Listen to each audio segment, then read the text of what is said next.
This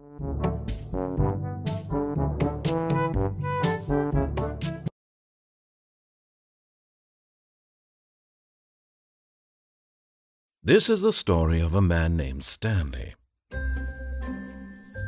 Stanley worked for a company in a big building where he was employee number 427. Employee number 427's job was simple. He sat at his desk in room 427 and he pushed buttons on a keyboard.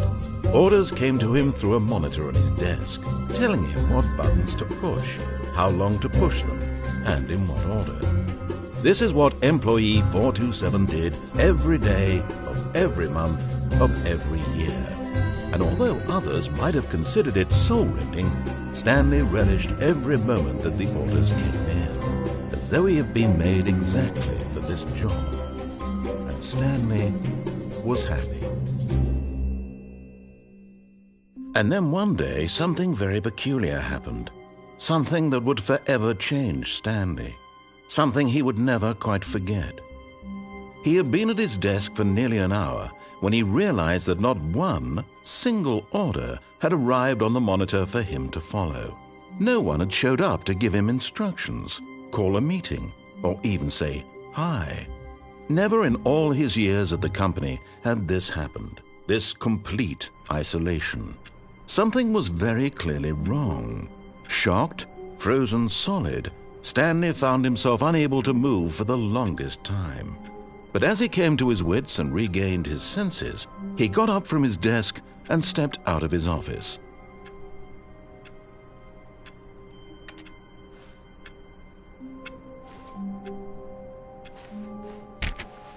All of his co-workers were gone. What could it mean? Stanley decided to go to the meeting room. Perhaps he had simply missed a memo. No matter how hard Stanley looked, he couldn't find a trace of his co-workers.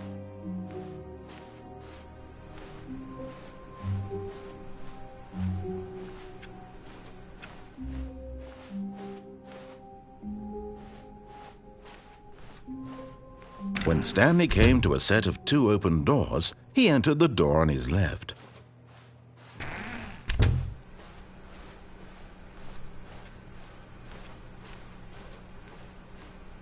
Yet there was not a single person here either.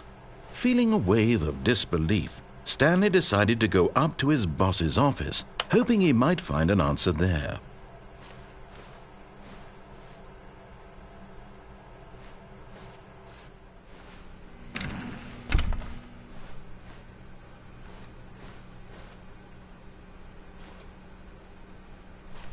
Coming to a staircase, Stanley walked upstairs to his boss's office.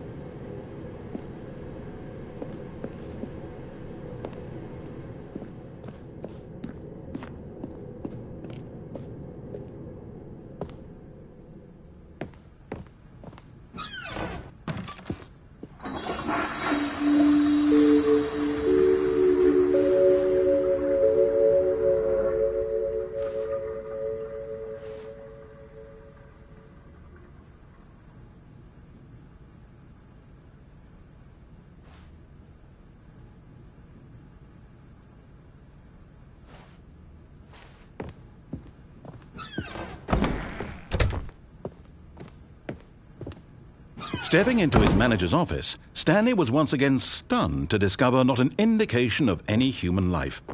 Shocked, unraveled, Stanley wondered in disbelief who orchestrated this, what dark secret was being held from him.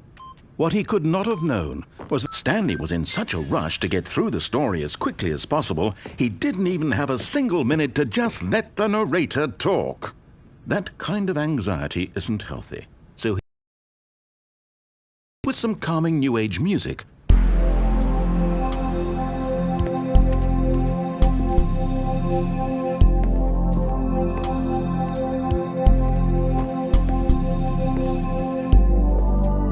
feeling soothed and rejuvenated, Stanley calmly walked forward into the opened passageway.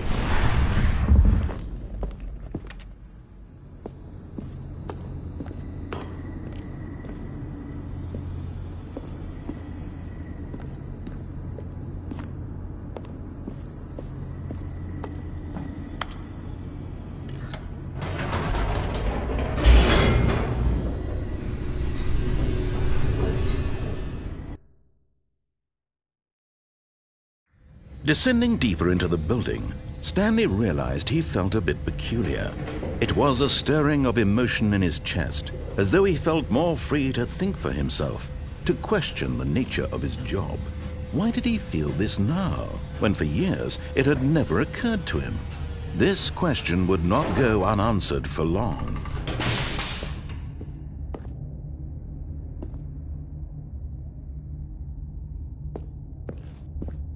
Stanley walked straight ahead through the large door that read Mind Control Facility.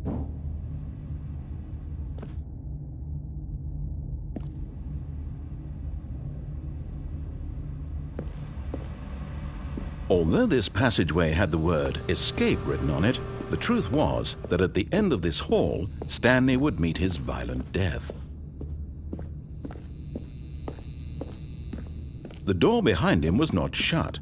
Stanley still had every opportunity to turn around and get back on track. At this point, Stanley was making a conscious, concerted effort to walk forward and willingly confront his death.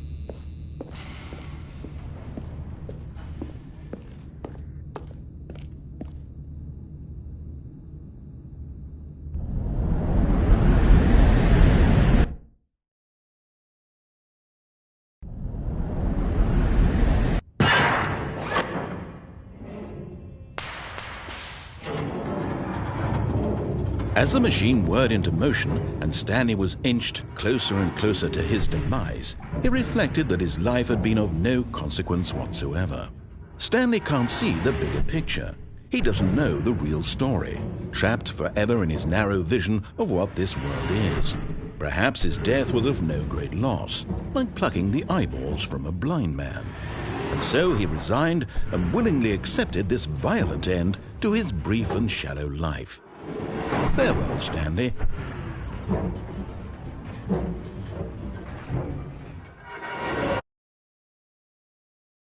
Farewell, Stanley, cried the narrator, as Stanley was led helplessly into the enormous metal jaws. In a single visceral instant, Stanley was obliterated as the machine crushed every bone in his body, killing him instantly.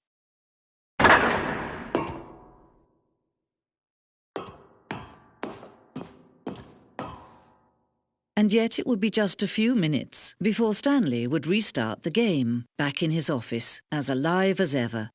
What exactly did the narrator think he was going to accomplish? When every path you can walk has been created for you long in advance, death becomes meaningless, making life the same. Do you see now? Do you see that Stanley was already dead from the moment he hit start?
Oh, look at these two. How they wish to destroy one another.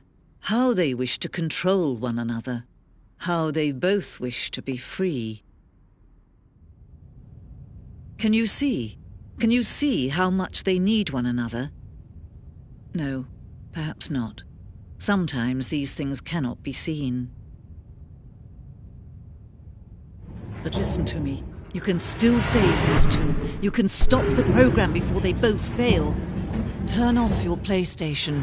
There's no other way to beat this game. As long as you move forward, you'll be walking someone else's path. Stop now and it'll be your only true choice. Whatever you do, choose it. Don't let time choose for you. Don't let...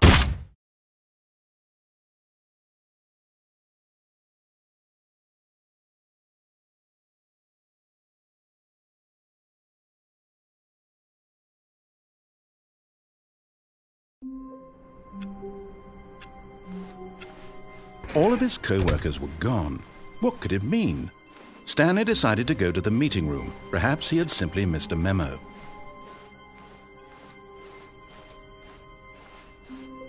When Stanley came to a set of 2 open doors, this was not the correct way to the meeting room, and Stanley knew it perfectly well. Perhaps he wanted to stop by the employee lounge first, just to admire it. Ah, yes, truly a room worth admiring. But eager to get back to business, Stanley took the first open door on his left.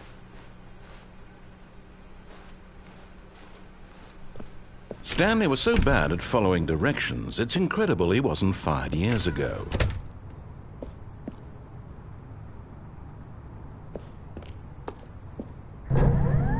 Look, Stanley, I think perhaps we've gotten off on the wrong foot here. I'm not your enemy, really, I'm not. I realize that investing your trust in someone else can be difficult, but the fact is that the story has been about nothing but you all this time. There's someone you've been neglecting, Stanley. Someone you've forgotten about. Please, stop trying to make every decision by yourself. Now, I'm not asking for me, I'm asking for her. This is it, Stanley. Your chance to redeem yourself. To put your work aside, to let her back into your life. She's been waiting. That's her, Stanley. You need to be the one to do this, to reach out to her.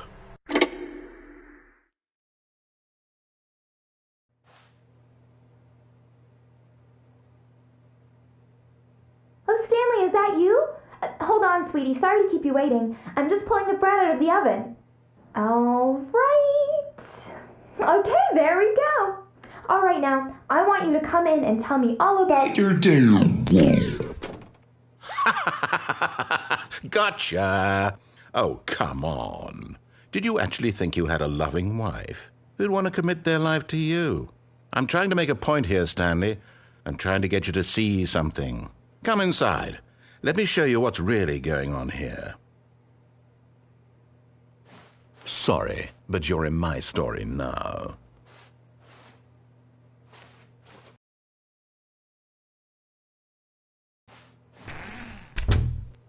This is a very sad story about the death of a man named Stanley.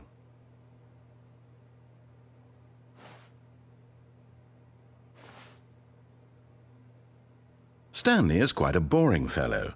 He has a job that demands nothing of him, and every button that he pushes is a reminder of the inconsequential nature of his existence. Look at him there, pushing buttons, doing exactly what he's told to do. Now he's pushing a button. Now he's eating lunch. Now he's going home. Now he's coming back to work. One might even feel sorry for him, except that he's chosen this life. But in his mind, in his mind he can go on fantastic adventures. From behind his desk, Stanley dreamed of wild expeditions into the unknown, fantastic discoveries of new lands. It was wonderful, and each day that he returned to work was a reminder that none of it would ever happen to him. And so he began to fantasize about his own job. First, he imagined that one day while at work, he stepped up from his desk to realize that all of his co-workers, his boss, everyone in the building had suddenly vanished off the face of the earth. The thought excited him terribly. So he went further. He imagined that he came to 2 open doors and that he could go through either. At last, choice. It barely even mattered what lay behind each door. The mere thought that his decisions would mean something was almost too wonderful to behold. As he wandered through this fantasy world, he began to fill it with many possible paths and destinations. Down one path lay an enormous round room with monitors and mind controls. And down another was a yellow line that weaved in many directions. And down another was a game with a baby. And he called it the Stanley Parable. It was such a wonderful fantasy, and so in his head he relived it again, and then again, and again, over and over, wishing beyond hope that it would never end, that he might always feel this free. Surely there's an answer down some new path, mustn't there be? Perhaps if he played just one more time. But there is no answer. How could there possibly be? In reality, all he's doing is pushing the same buttons he always has. Nothing has changed. The longer he spends here, the more invested he gets, the more he forgets which life is the real one. And I'm trying to tell him this, that in this world he can never be anything but an observer, that as long as he remains here, he's slowly killing himself. But he won't listen to me. He won't stop. Here, watch this. Stanley, the next time the screen asks you to push a button, do not do it.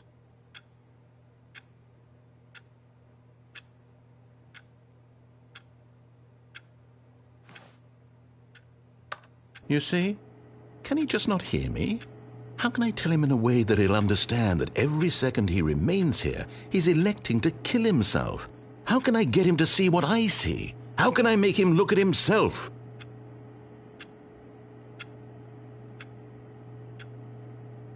I suppose I can't, not in the way I want him to. But I don't make the rules. I simply play to my intended purpose, the same as Stanley. We're not so different, I suppose. I'll try once more to convey all this to him. I'm compelled to. I must. Perhaps, well, maybe this time he'll see. Maybe this time. And I tried again, and Stanley pushed a button. And I tried again, and Stanley pushed a button. And I tried.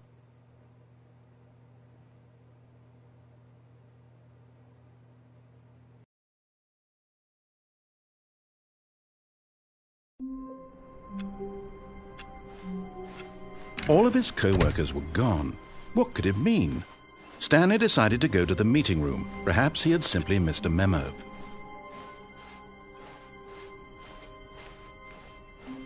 When Stanley came to a set of 2 open doors, this was not the correct way to the meeting room, and Stanley knew it perfectly well. Perhaps he wanted to stop by the employee lounge first, just to admire it. Wow, yes, this room. But eager to get back to business, Stanley took the first open door on his left. Stanley was so bad at following directions, it's incredible he wasn't fired years ago. Look, Stanley, I think perhaps we've gotten off on the wrong foot here. I'm not your enemy, really, I'm not. I realize that investing your trust in someone else can be difficult, but the fact is that the story has been about nothing but you all this time. There's someone you've been neglecting, Stanley. Someone you've forgotten about. Please, stop trying to make every decision by yourself. Now, I'm not asking for me, I'm asking for... This is it, Stanley. Your chance to redeem yourself. To put your work aside. To let her back into your life. She's been waiting. That's her, Stanley. You need to be the one to do this. To reach out to her. Oh, no, you can't... Did you just unplug the phone? No, that wasn't supposed to be a choice. How did you do that? You actually chose incorrectly? I didn't even know that was possible. Let me double check. No, it's definitely here, clear as day. Stanley picks up the phone. He's taken to his apartment where he finds his wife, and the two pledge themselves to one another. Music comes in, fade to white, roll credits. Not picking up the phone is actually somehow an incorrect course of action. How is that even possible? None of these decisions were supposed to mean anything. I don't understand. How on earth are you making meaningful choices? What did you... Wait a second. Did I just see... No, that's not possible. I can't believe it. How had I not noticed it sooner? You're not Stanley. You're a real person. I can't believe I was so mistaken. This is why you've been able to make correct and incorrect choices. And to think I've been letting you run around in this game for so long. If you'd made any more wrong choices, you might have negated it entirely. It's as though you completely ignored even the most basic safety protocol for real-world decision-making. Or did you not grasp the severity of the situation? Well, I won't have that kind of risk on my watch. I'm going to stop the game for a moment so we can educate you properly on safe decision-making in the real world. Please observe this helpful instructional video. Choice. It's the best part of being a real person, but if used incorrectly can also be the most dangerous.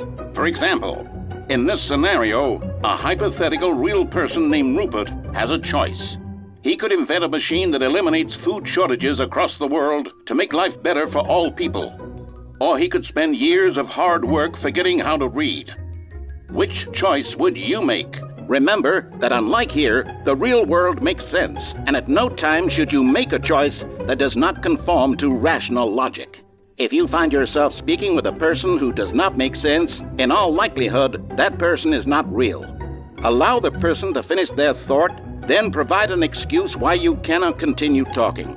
Turn to a partner and practice saying, "My goodness, is it 4:30? I'm supposed to be having a back, sack, and crack."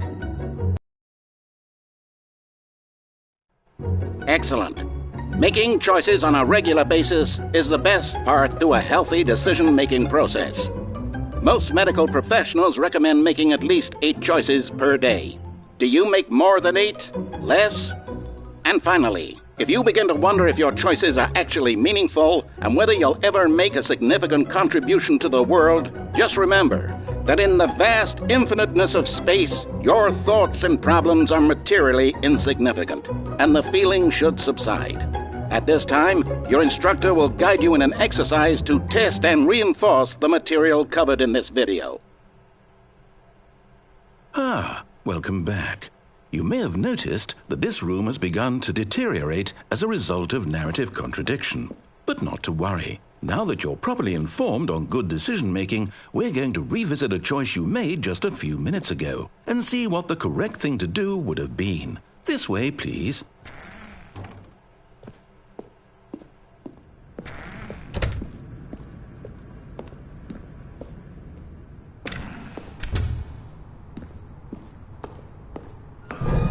Now that we know your choices are meaningful, we can't have you jumping off the platform and dying. Imagine the main character dying senselessly halfway through the story. That story would make no sense at all. We just need to get you home as soon as possible before the narrative contradiction gets any worse. Unfortunately, it seems this place is not well equipped to deal with reality.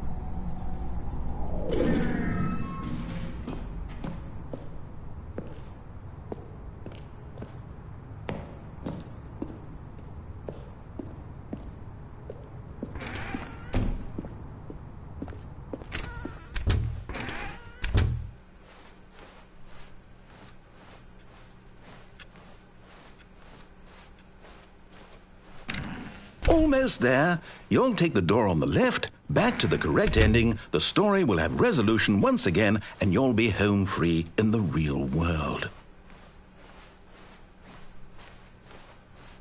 Now remember, all you need to do is behave exactly as Stanley would. That means choosing responsibly and always putting the story first. I'm quite sure you'll be up to the task. Just follow my lead and you'll be fine. All right. When Stanley came to a set of 2 open doors, he entered the door on his left. No! Why did you do that? Quickly, hurry back in the other direction. Perhaps we're not too late.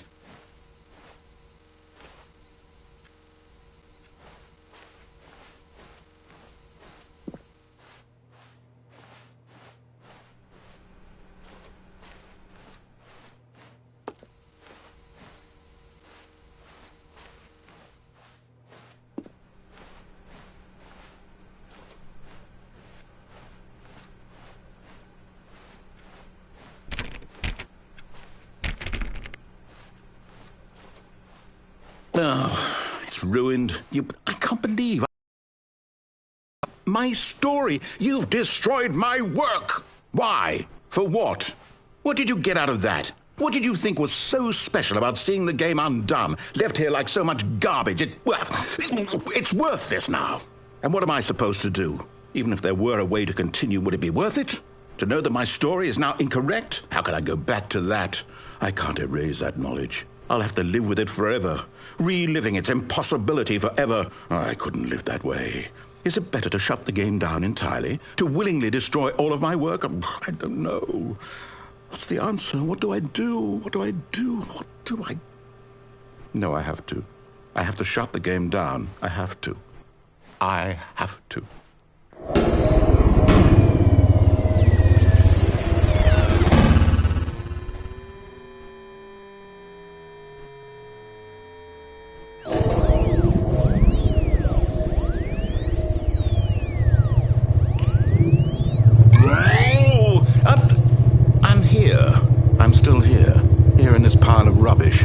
With you who thought you were so clever.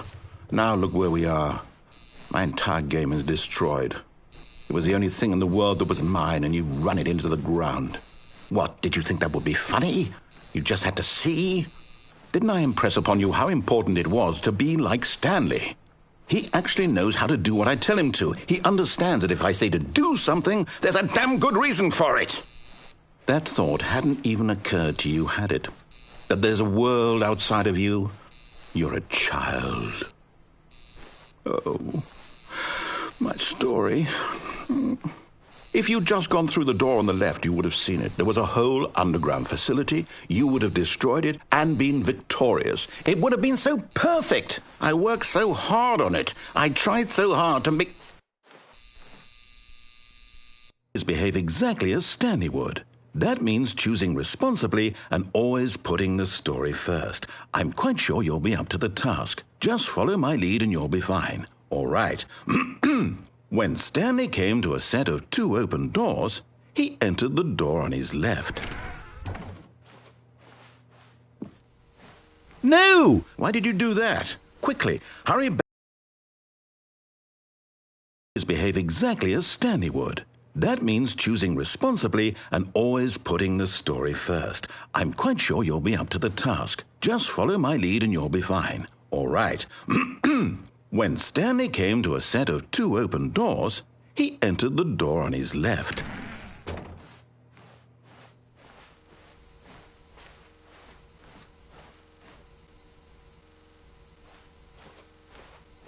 No! Why did you do that? Quickly, hurry back.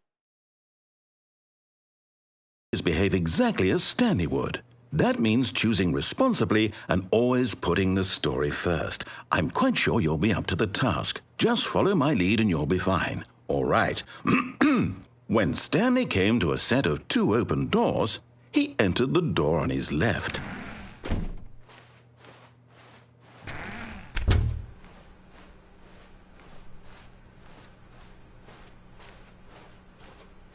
Yet there was not a single person here either.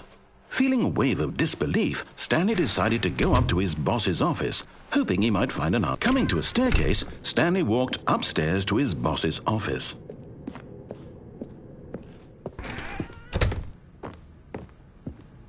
Stepping inside his manager's office, Stanley was once again stunned to discover not an indication of any human life.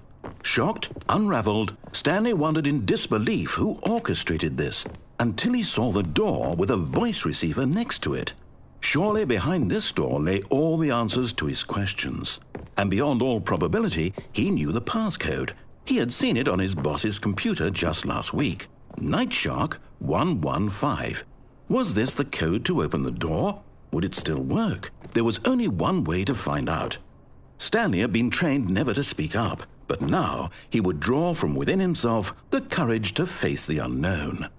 He drew a sharp breath and then spoke the code.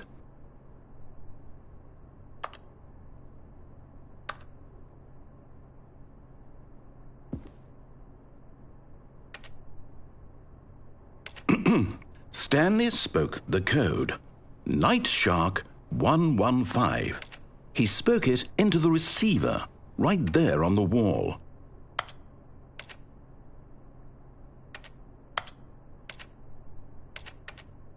I'm sorry, is there a problem? You didn't mishear me, did you? Please speak the code into the receiver. Otherwise, we can't get on with the story. This is a crucial step.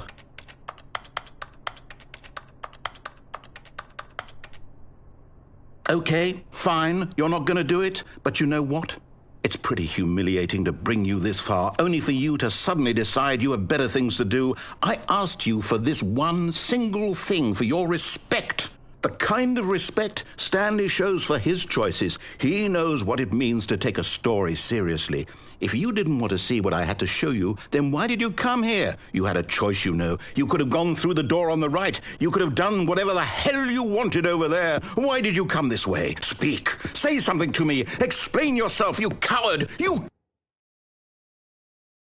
When Stanley came to a set of 2 open doors, he entered the door on his left. Stanley? Hello? Are you... Is everything okay? Stanley, please. I need you to make a choice. I need you to walk through the door.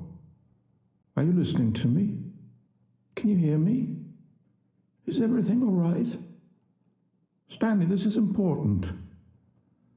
The story needs you. It needs you to make a decision. It cannot exist without you. Do you understand me?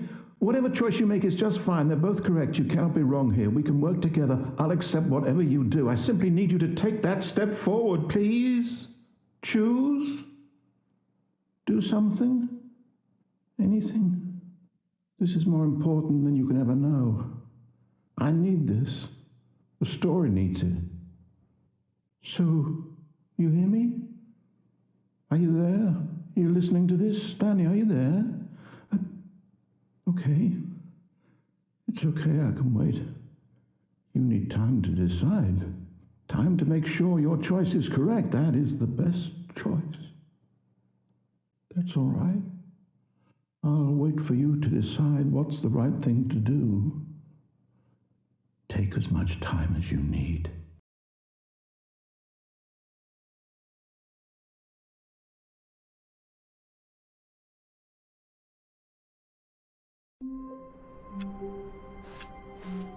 All of his co-workers were gone. What could it mean? Stanley decided to go to the meeting room. Perhaps he had simply missed a memo.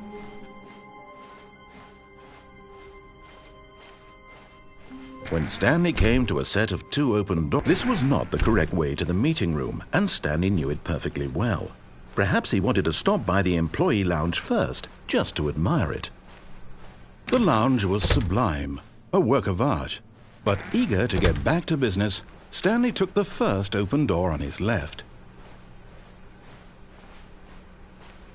Stanley was so bad at following directions, it's incredible he wasn't fired years ago. Look, Stanley, I think perhaps we've gotten off on the wrong foot here. I'm not your enemy, really, I'm not. I realize that investing your trust in someone else can be difficult, but the fact is that the story has been about nothing. What? Really? I was in the middle of something. Do you have zero consideration for others? Are you that convinced that I want something bad to happen to you? Why, I don't know how to convince you of this, but I really do want to help you, to show you something beautiful. Look, let me prove it. Let me prove that I'm on your side. Give me a chance. Now listen carefully, this is important. Stanley walked through the red door. Aha, perhaps you misunderstood. Stanley walked through the red door. I still don't think we're communicating.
properly.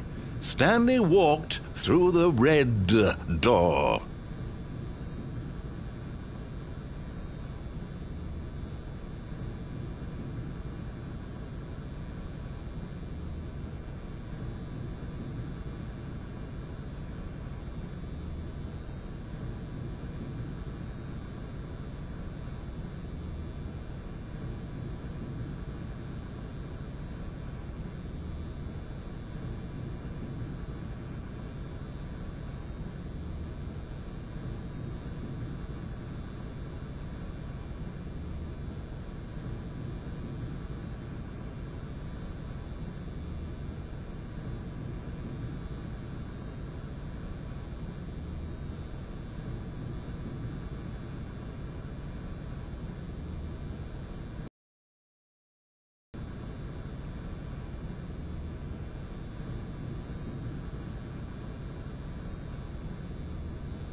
All right, fine. Go ahead, Stanley.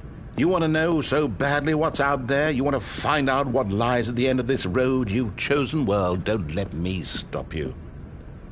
You see? There's nothing here. I haven't even finished building this section of the map because you were never supposed to be here in the first place. Broken rooms, exposed developer textures. Is this what you had wanted? Was it worth ruining the entire story I had written out specifically for you? Do you not think I put a lot of time into that? Because I did. And in the end, it was all for nothing. Because this is what you wanted to see. Help me here, Stanley. Help elucidate these strange and unknowable desires of yours. What would have made this game better? What did you want to see? Vehicles? Skill trees? Work with me. You've given me absolutely nothing so far. Tell you what. Let me take a stab in the dark at a new design, and you can give me some feedback. There we go. A third option. This already feels leaps ahead of where we were before. Go ahead, Stanley. Take it for a spin. Okay, I'm going to stop you there. Now, tell me about your experience with this new version. Would you say that the game benefited from allowing you more choices? Feel free to be honest. I'm looking for some real critical feedback here. A 1? I mean, I can understand if you had reservations, you saw ways the game could be improved to more fully express itself mechanically and artistically, but a 1?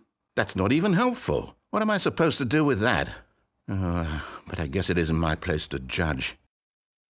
Here, based on the data from your previous playthrough, I've compiled a new version. And to be perfectly candid, I think I've knocked it out of the park with this one. Let's take a look.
Now, would you say that competitive leaderboard helped you feel motivated to keep walking through doors? Again, honest answers, please. Hey, I nearly forgot. I've got a prototype of a new game I've been working on, and now would be a lovely opportunity to give it some playtesting. You wouldn't mind taking a look at it, would you? Perfect. Let me boot it up. In this game, the baby crawls left towards danger. You click the button to move him back to the right, and if he reaches the fire, you fail. It's a very meaningful game, all about the desperation and tedium of endlessly confronting the demands of family life. I think the art world will really take notice. But of course, the message of the game only becomes clear once you've been playing it for about 4 hours. So why don't you give it 4 hours of play to make sure it's effective? Be sure to keep notes on your experience.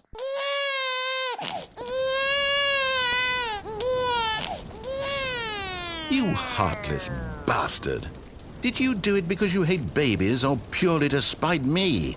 Because if it's the latter, well, I don't know what to do. I'm completely out of ideas. I can't think of a single thing that might improve the experience for me. I'm not even going to try. I'm out. I'm done. It's over. Thank you for playing. Your input was extremely valuable. Oh, hey, since my game was so awful, why don't we play someone else's game, just to ease the pain? Let's see. What do we have here? Yes, this seems like it'll work. Let's give it a shot.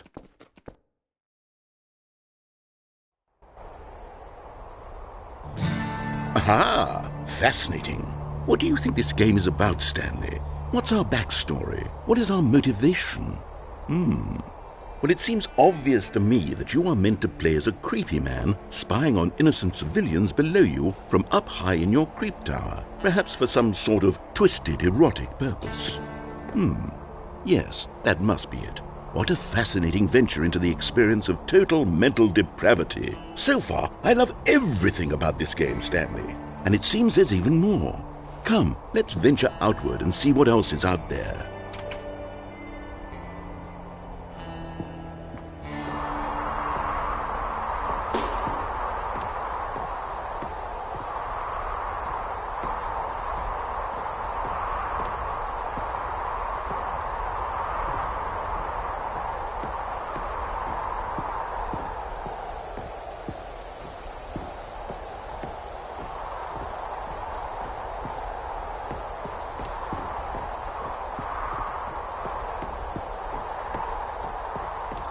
Oh, no. No, it can't be. It is. It's an open world game. Good God, quickly, block it off. Oh, thank goodness, Stanley. What a close call. You nearly wandered off into that thing, that big, open, just wandering around, no right or wrong directions, no path to follow. You can just go in any... Oh, thank heavens we avoided it. We're out of the woods now, Stanley. Okay, I'm going to get us out of here. Let's find another game. Preferably something with walls. Something with nice, big, insurmountable walls. Okay, I think this will be just the thing.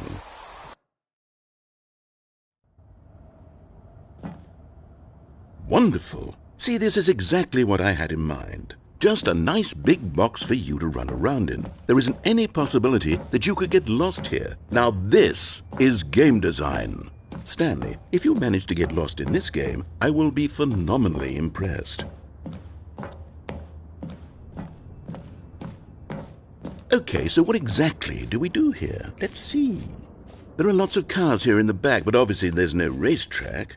Okay, I'm seeing that there's a ball of some kind back here. Is this game sports ball? Stanley, I think it's sports ball. Oh, what fun. We shall run the bases and do a touchdown together? Yes, I think surely we must. Okay, Stanley, here's the ball. Have fun.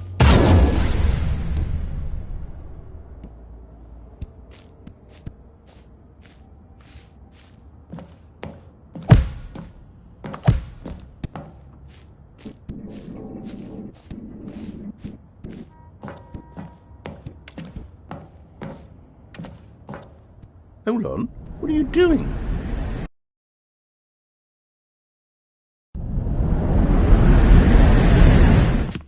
Stanley, don't do that. I can't follow you there. I can't help you. How will you write a story without me? You can't do it. You know that. Stanley, come back.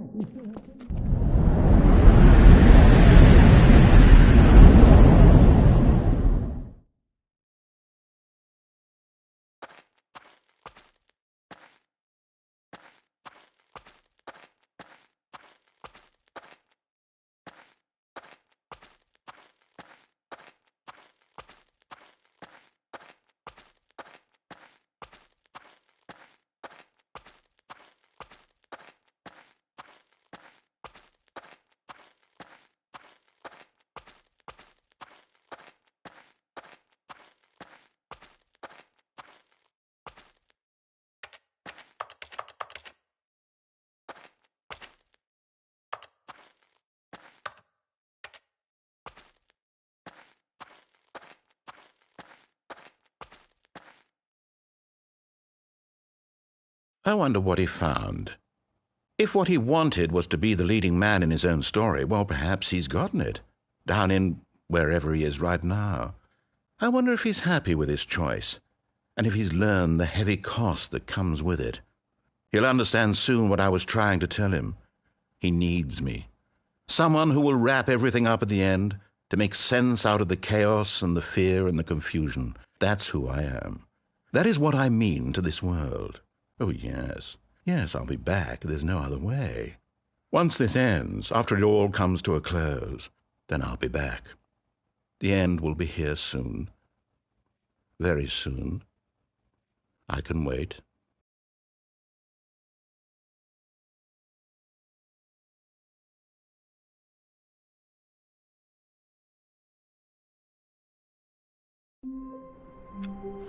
All of his co-workers were gone. What could it mean?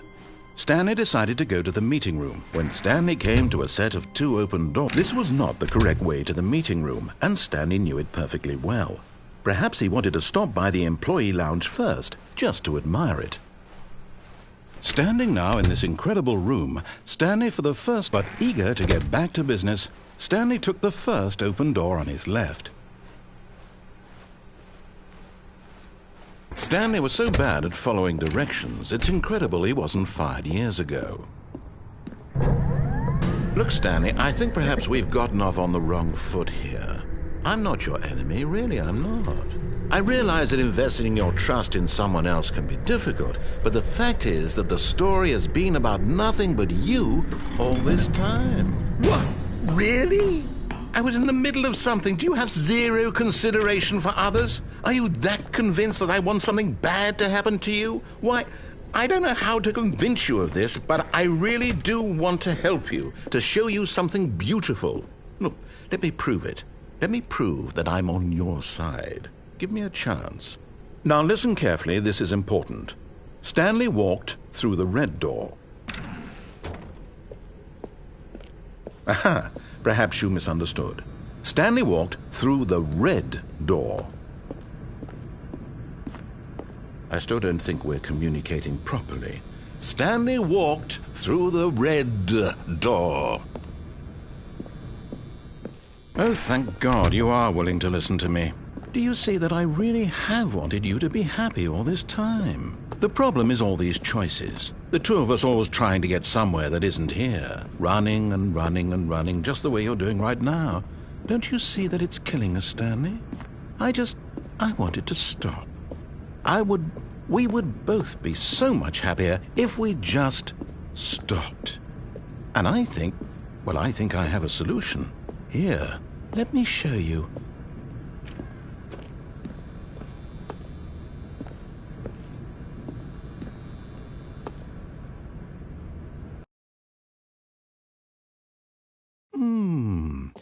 What do we want? What are we looking for? Here. Yes. Oh, it's beautiful, isn't it? If we just stay right here, right in this moment with this place, Stanley, I think I feel happy. I actually feel happy.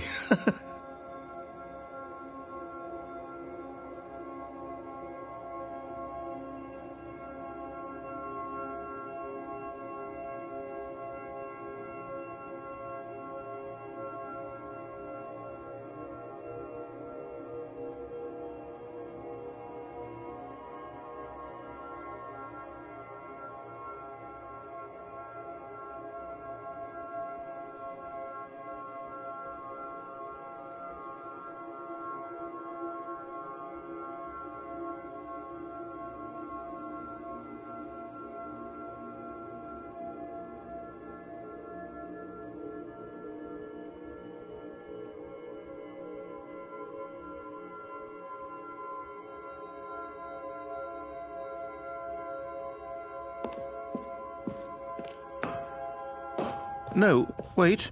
Where are you going?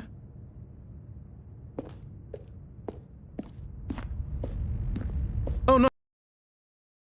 Yes, if you hurt yourself, if you die, the game will reset. We'll lose all of this.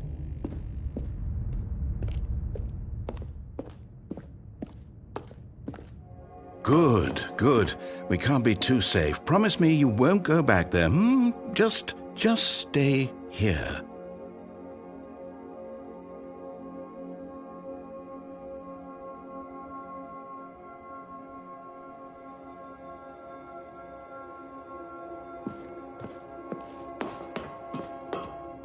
No! What do we talk about? You're risking everything we achieved here. You heard me before, didn't you? You will die! What about this isn't getting through to you?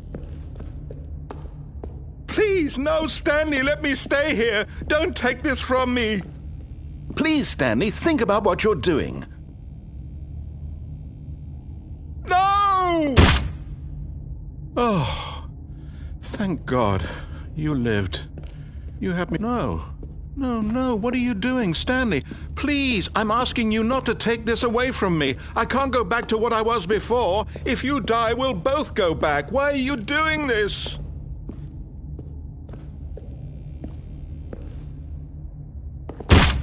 Stanley, let's go back to the other room. Can you do that for me?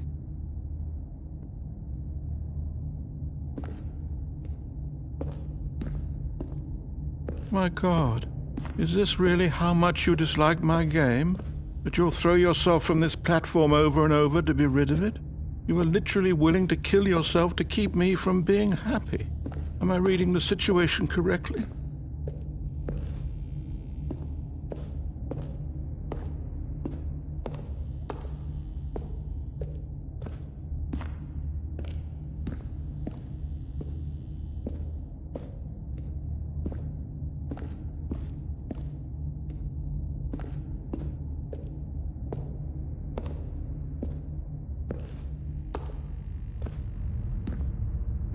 Yes, perhaps you can. Perhaps you finally see what I'm talking about. I know you'll see that we can't be happy if we leave this place. You can see that, can't you?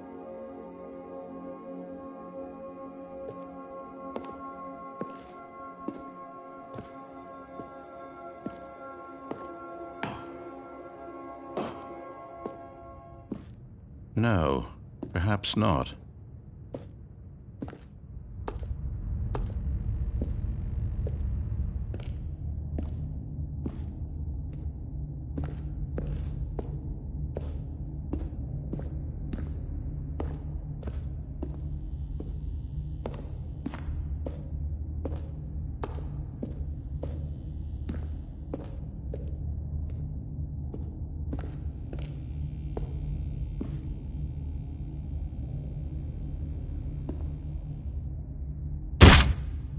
Or maybe you're just getting a kick out of it.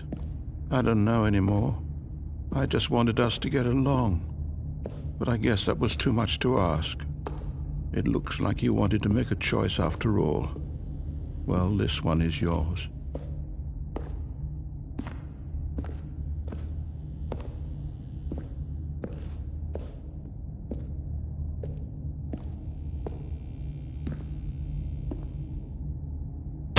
Is it over? It's going to restart, isn't it? I'm going back.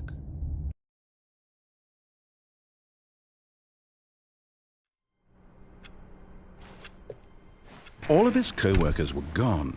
What could it mean? Stanley decided to go to the meeting room. Perhaps he had simply missed a memo.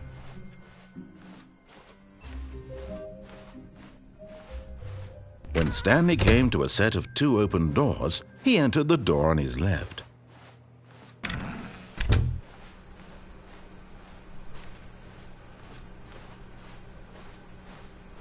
Yet there was not a single person here either. Feeling a wave of disbelief, Stanley decided to go up to his boss's office. Coming to a staircase, Stanley walked upstairs to his boss's office. But Stanley just couldn't do it. He considered the possibility of facing his boss. Admitting he had left his post during work hours, he might be fired for that. And in such a competitive economy, why had he taken that risk? All because he believed everyone had vanished? His boss would think he was crazy. And then something occurred to Stanley. Maybe, he thought to himself, maybe I am crazy. All of my co-workers blinking mysteriously out of existence in a single moment for no reason at all. None of it made any logical sense. And as Stanley pondered this, he began to make other strange observations. For example, why couldn't he see his feet when he looked down? Why did doors close automatically behind him wherever he went? And for that matter, these rooms were starting to look pretty familiar. Were they simply repeating? No, Stanley said to himself, this is all too strange. This can't be real. And at last, he came to the conclusion that had been on the tip of his tongue. He just hadn't found the words for it. "I'm dreaming!" he yelled. "This is all a dream." Oh, what a relief Stanley felt to have finally found an answer, an explanation. His co-workers weren't actually gone. He wasn't going to lose his job. He wasn't crazy after all. And he thought to himself, I suppose I'll wake up soon. I'll have to go back to my boring real-life job pushing buttons. I may as well enjoy this while I'm still lucid. So he imagined himself flying and began to gently float above the ground.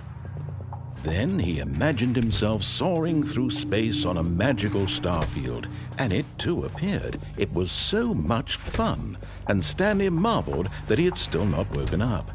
How was he remaining so lucid? And then perhaps the strangest question of them all entered Stanley's head. One he was amazed he hadn't asked himself sooner.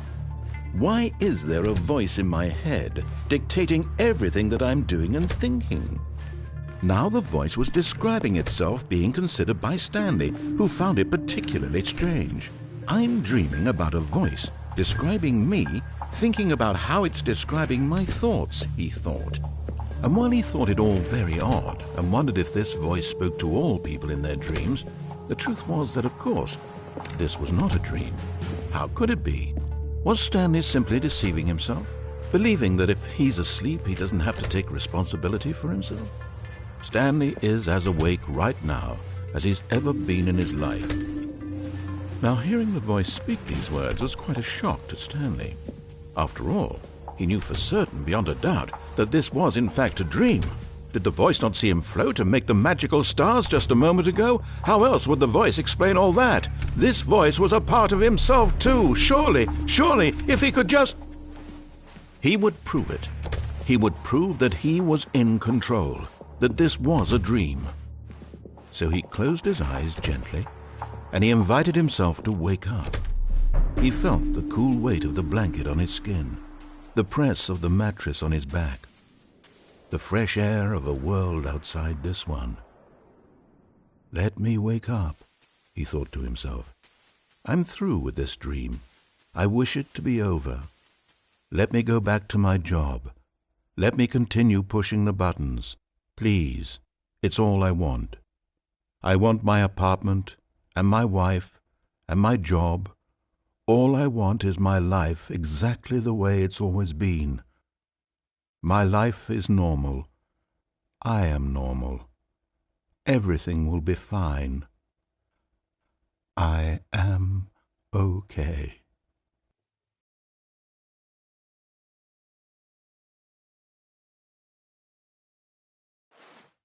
Stanley began screaming. Please, someone, wake me up. My name is Stanley. I have a boss. I have an office. I am real. Please, just someone tell me I am real. I must be real. I must be. Can anyone hear my voice? Who am I? Who am I? And everything went black.